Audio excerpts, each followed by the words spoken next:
भाई किसी मित्र ने पूछा है कि if you are evolving does money automatically come to you.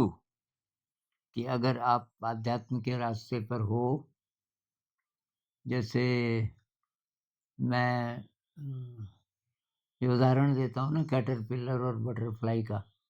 कि अगर आप बटरफ्लाई बनने की अ, दिशा में हो,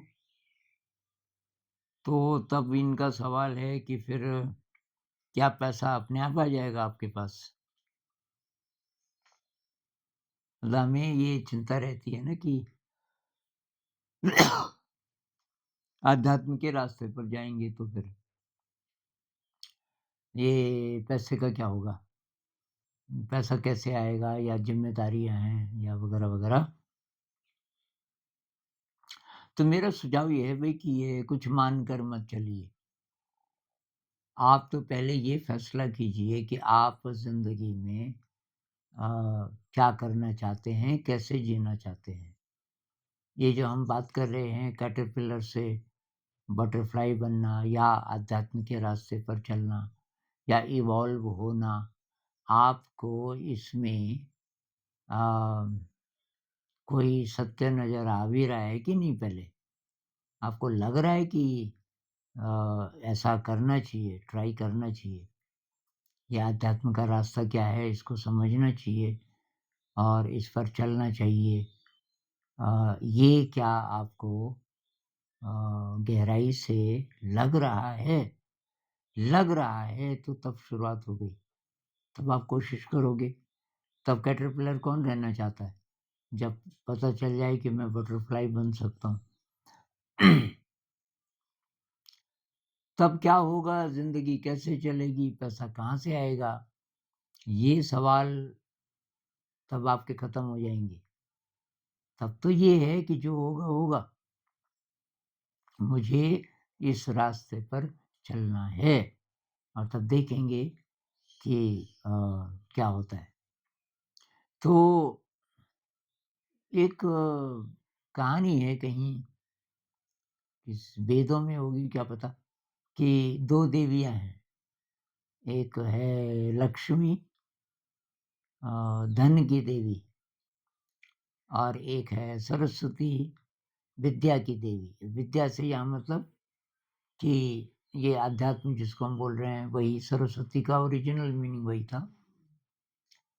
तो इवोल्यूशन का रास्ता मतलब सरस्वती का रास्ता, रुपया पैसा कमाने का और बाहर की दुनिया में सफल होने का रास्ता, तो मतलब लक्ष्मी। तो कि ये 2 देवियाँ हैं, और दोनों की नज़र आप पर है कि देखते हैं ये किसके पीछे आता है। तो कि जो लक्ष्मी के पीछे जाने लगता है, मतलब बाहर की सक्सेस, रुपया, पैसा, धन, दौलत, इज़्ज़त इत्यादि, तो सरस्वती रूठ जाती है। अब उसको ये जो अध्यात्म का रास्ता है, वो उसके लिए बंद हो गया, और खुशी बंद हो गई। जो अध्यात्म के रास्ते पे सचमुच नहीं है, वो ज़िंदगी में कभी खुश नहीं रह सकता। तो उसका रास्ता अब संघर्ष का है। अब बाहर की दुनिया में पैसा तो आएगा, लेकिन उस पैसे को कमाने के लिए संघर्ष करना पड़ेगा, खून पसीना बहाना पड़ेगा। रोज़-रोज़ की लड़ाई है, स्ट्रेस होगा, और बहुत परेशानियाँ होंगी।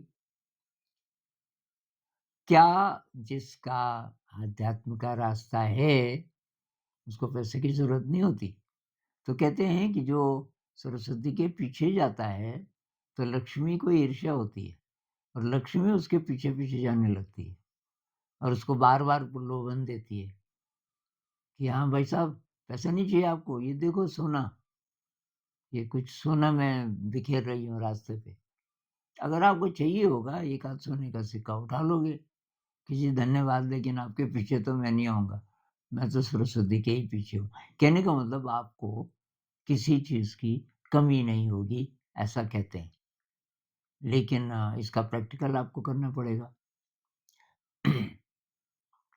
मैंने तो किया भाई, यही प्रैक्टिकल किया, क्योंकि मैं तो कुछ भी दाँव पे लगाने के लिए तैयार रहता था।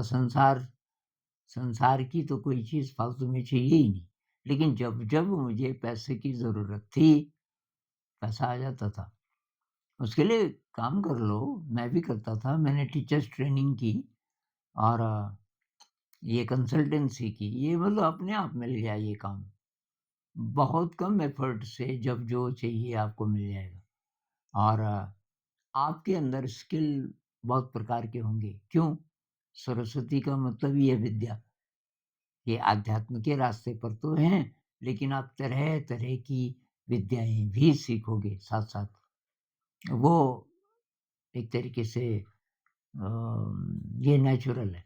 सरस्वती के पीछे जाने का मतलब है कि आप बहुत प्रकार की दक्षताएँ भी हासिल करोगे और आध्यात्म के रास्ते पर तो हो ही, क्योंकि आध्यात्म के रास्ते पर जो है वो क्रिएटिव होगा। तो क्रिएटिविटी है तो उसका दिमाग तेज होगा बहुत ज़्यादा। ज़रूरत पड़ने पर उसे पैसा कमाना पड़े, वो बहुत कम एफ़र्ट से बहुत पैसा कमा लेगा। लेकिन जो ये सोचते हैं, कई लोग ऐसा सोचते हैं, पहले ज़रा खूब पैसा कमा लेंगे, ज़रा ठीक-ठाक हो जाएँगे, तब आध्यात्म में जाएँगे। ऐसा कभी नहीं होता, क्योंकि ऐसा समय कभी नहीं आएगा, जब आप बोलोगे कि अब काफ़ी कमा लिया मैंने और अब जो कमा लिया उसके खोने का डर। आपका जो मन है वो तो पैसे से चिपका हुआ है ना, तो इतनी आसानी से आप कैसे छोड़ दोगे उस रास्ते को? इसलिए अगर अध्यात्म में थोड़ी-सी भी रुचि है, तो उसमें तो कूद पड़ो। ये किसी दोस्त ने एक छोटी-सी क्लिप भेजी मेरे लिए, तो एक आदमी बोल रहा है कि भई आपको पैसा इन्वेस्ट करना हो, कहाँ करोगे? उसने 2-4 नाम लिए, क्रिप्टो करेंसी और कहाँ-कहाँ। तो वो कहता है कि अंत समय में कुछ काम नहीं आएगा ये सब, अंत समय में कुछ काम नहीं आएगा। और उनका मैसेज ये है कि ये सारा पैसा आप आध्यात्म पर लगाओ। जैसे कोई कोर्स है, कोई ध्यान का, वो अटेंड करना है, तो पैसे लगेंगे, आने-जाने में पैसा लगेगा और बहुत सारी जगह फीस भी होती है उसकी। विपश्यना करोगे तो वहाँ तो फीस नहीं होती, अपनी मर्ज़ी से आप दे दो लास्ट में, वो अलग बात है। तो जो सरस्वती का उपासक है, उसके पास पैसे आ भी गए, तो वो मतलब जितना चाहिए उसको, उसके परिवार को, बाल-बच्चों को, वो तो ठीक है, लेकिन अतिरिक्त ज़रा भी है, उसको भी अध्यात्म में ही लगाएगा। और उसको कभी कमी आएगी नहीं किसी चीज़ की। बहुत सारी कहानियाँ हैं, कबीर साहब का उदाहरण है। कबीर तो अब ये रोज़ कपड़ा बुनते थे, उसको बेचते थे, फिर पैसा आता था। लेकिन एक्चुअली कबीर साहब को कोई कमी नहीं थी। उनकी ऐसी कहानियाँ हैं ना कि एक बार कमाल को बहुत चिंता हो गई कि अब आटा कहाँ से आएगा? क्योंकि जितना आटा था, शाम को कुछ मेहमान आए, क्योंकि कबीर साहब को सुनने आते थे लोग, वो उनको रोक लेते थे और वो तो सब रोटी बन गई। अब क्या होगा? अब कल कपड़ा ना बिका तो क्या होगा? ऐसी कहानी बहुत लंबी है, लेकिन उसमें होता क्या है कि किसी सेठ जी को पता चलता है और वो इतना गेहूँ भेज देते हैं कि उनके पास जगह नहीं होती रखने की। तब कमाल को, कबीर का बेटा, कमाल को उस दिन पता चला कि मेरे पिताजी कोई साधारण इंसान नहीं है। तो फिर ये कपड़ा क्यों बुनते हैं रोज़, जब पैसे की इनको ज़रूरत ही नहीं है। इनको तो देने वाले एक से एक हैं। कहते हैं तब कमाल ने भी ध्यान करना शुरू किया। तो भई ये तो अनुभव की बात है। आपको थोड़ा-सा चलना पड़ेगा इस रास्ते पे। अ, अगर आप सरस्वती के उपासक बनना चाहते हो, थोड़ा दाँव पे लगाना पड़ेगा ज़िंदगी को, तभी पता चलेगा।